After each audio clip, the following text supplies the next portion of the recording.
Okay, folks, it's your buddy Mike Messier. Just saw Kiss the Future documentary, Bosnian War, 1990s. The band U2, some very important other players in this story. Even former President Bill Clinton is interviewed. Should you go see this movie? Should you go not? I think you should. I think it's a movie worth seeing. You don't have to be a particular historian or person who has an interest in the band U2. Obviously, the story, well, maybe not obviously, it's bigger than U2 because it's about war and these artists, these musicians, and other people trying to have hope for the future, hope that they can live nice lives after the bombings and the snipers have stopped their business.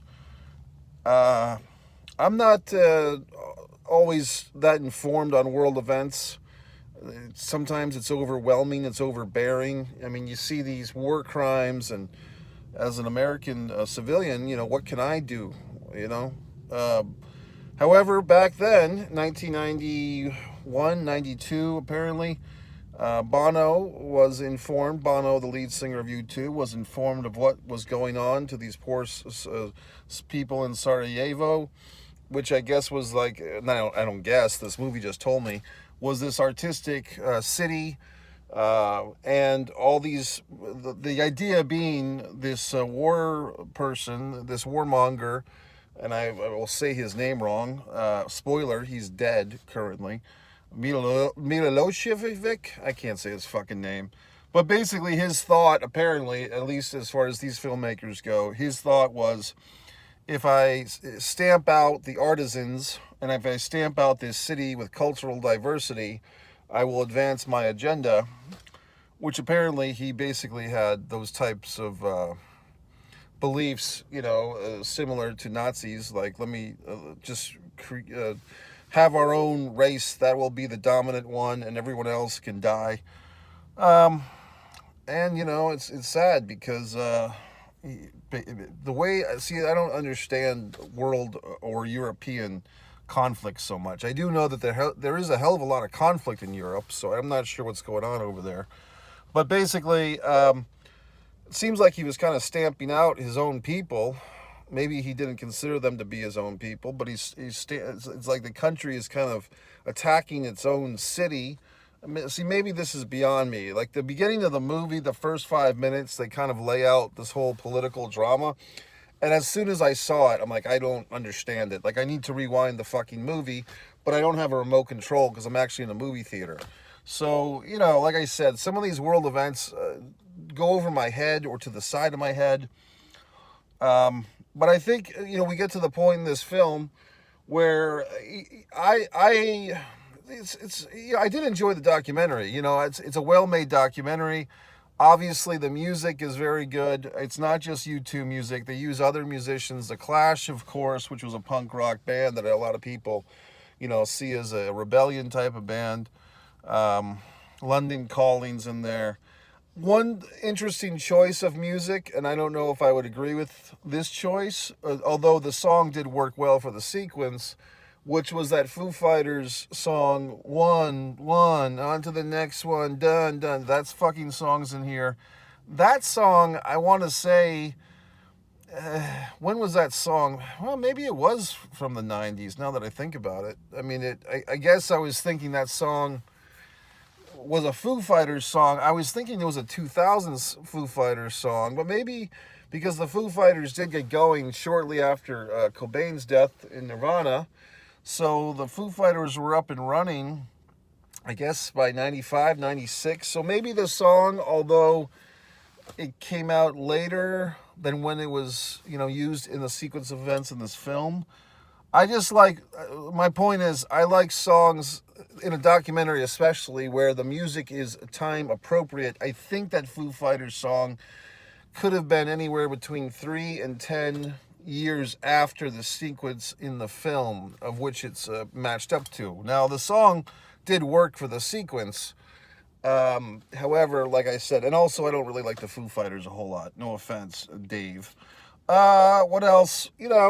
I mean, I like this type of thing. You know, it makes you proud of those Generation Xers.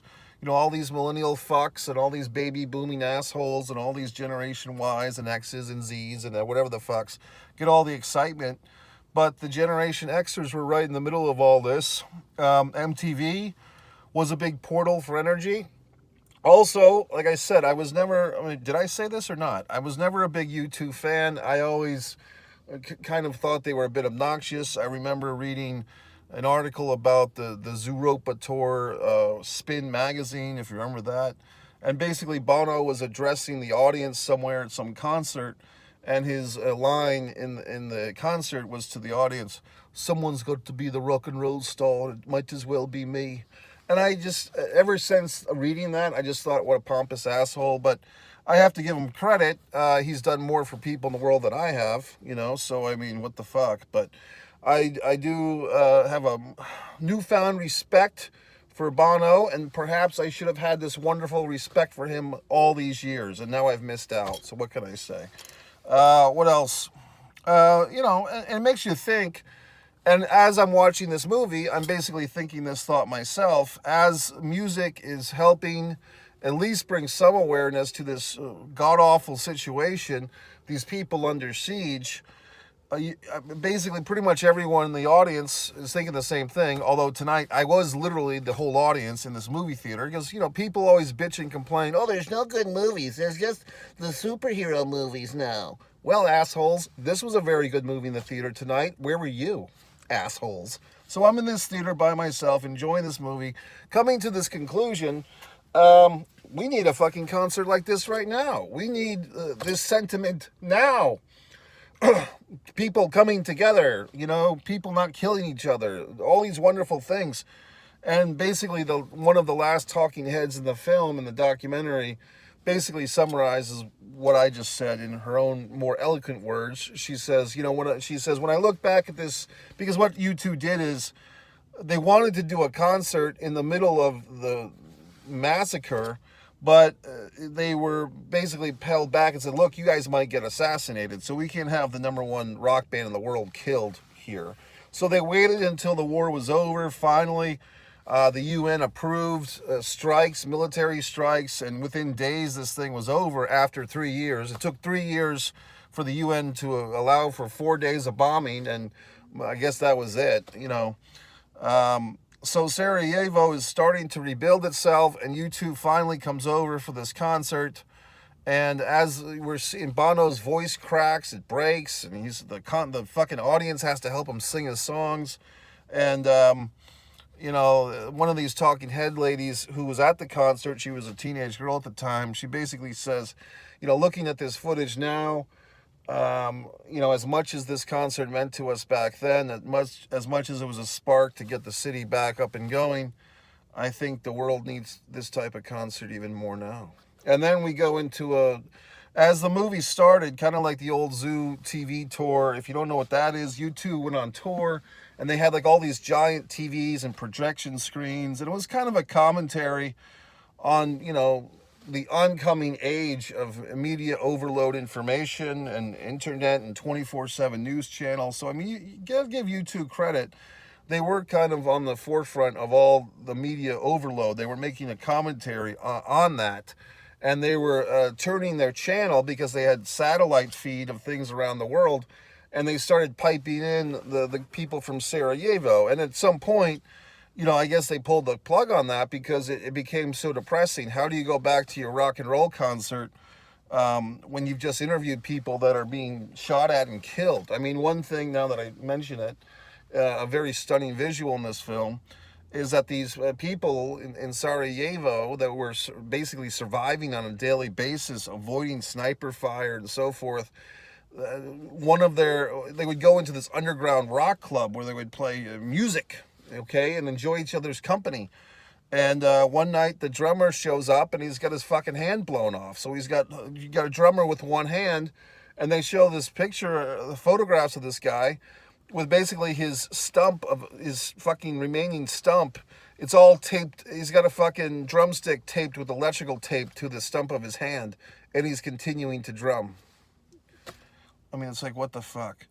So now I guess my own fucking twisted mentality of this thing. When I'm watching this movie, I really am growing a hatred for this fucking guy, whoever he is, Milosevic or whatever the fuck. And I'm thinking, well, what happens to this asshole? I mean, does he just get off the hook? I mean, he's caused 3 years of executions, for crying out loud. I mean, they show that literally they took a group of men. They separated the children from the women. They took the women and the children and separated them from the able-bodied men, and lined up all the able-bodied men in a fucking ditch and shot them all and killed them all.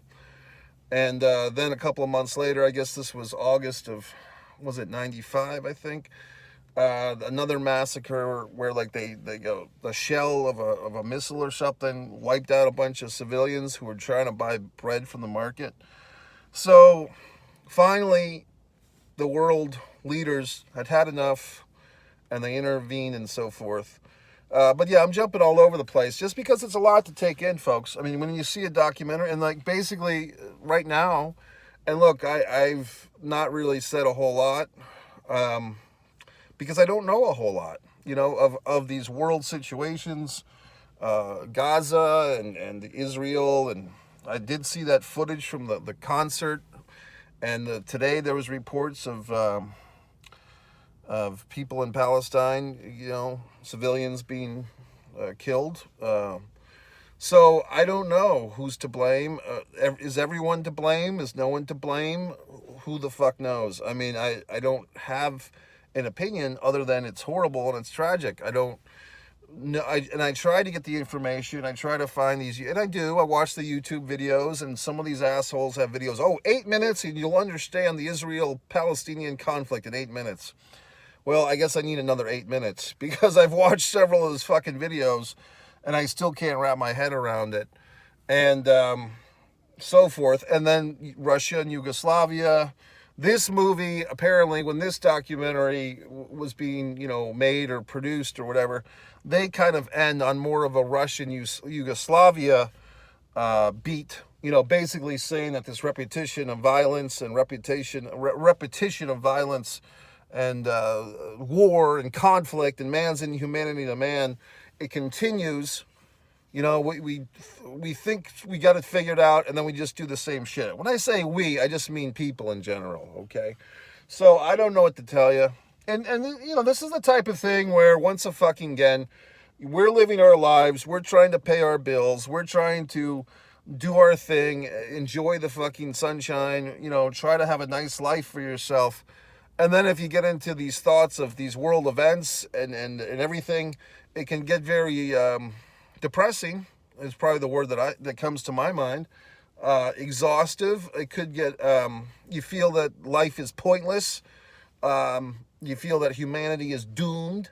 So, I mean, I don't know. I mean, I don't feel that the documentary causes that feeling. I feel like that's the world events causes that feeling.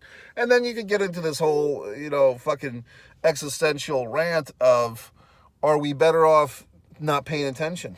Are we better off not thinking about things that are out of our control because we cannot control them? And some people might argue that because you have people in the world, and I know people like this, who don't check the internet, don't go to YouTube, don't read the newspaper, and they just concentrate on their own stuff. And that's one way to live. And then you have other people who are, news cycle enthusiasts, even addicts. They always have to know what's going on every goddamn minute of every goddamn thing in the world. And then you have people like me who kind of pick and choose and kind of filter in and filter out of my world awareness. And there's some things that I'm pretty focused on or informed of, and there's many things that I'm not. So I don't know. I don't have the remedy. I don't have the cure for your ailments, world. I just know that you're sick. How about that? Okay, folks. So should you see this movie? Should you fucking not? I think so. I mean, I might be I'm more bleak about the content of life than about this movie. But I did think this movie was very well made. I did like the fact that you see a lot of people from the 1990s and then you see them back now.